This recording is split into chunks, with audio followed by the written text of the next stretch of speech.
Our recipe today is potato Lyonaisse. It's a French recipe. Cut your peeled potatoes into thin slices, round shaped, and then you wash them thoroughly using running water, cold water to remove all the excess starch, and then dry them in a sieve.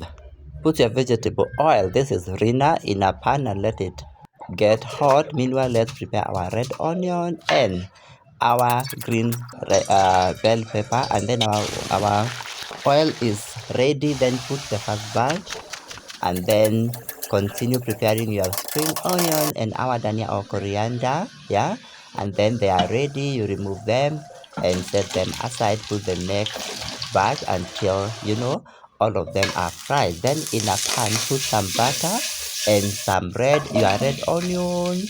You caramelize it, isive sana, and then these are spices: the beef masala, curry powder, paprika, garlic powder, and black pepper. Then introduce your spring onion kidogo too, and then we remove that, set it aside. You add in the same pan, tunaweka nyama yetu.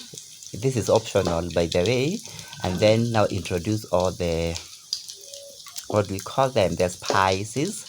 Ikisha iva, those are the spices, ikisha iva sasa tunaweka zile onion zetu tulikuwa tumeset aside kidogo tu, tunaipea a stir or a mix, and then from there we do our bell pepper, then tuweke dhania yetu ama coriander, koroga kidogo.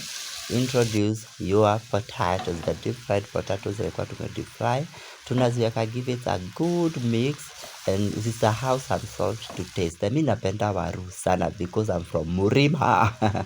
And then una mix tu kidogo isive sana from time umeintroduce, and you can serve your potato Lyonaisse and then enjoy. That's the portion. And then you guys kindly subscribe to my YouTube channel. Bye.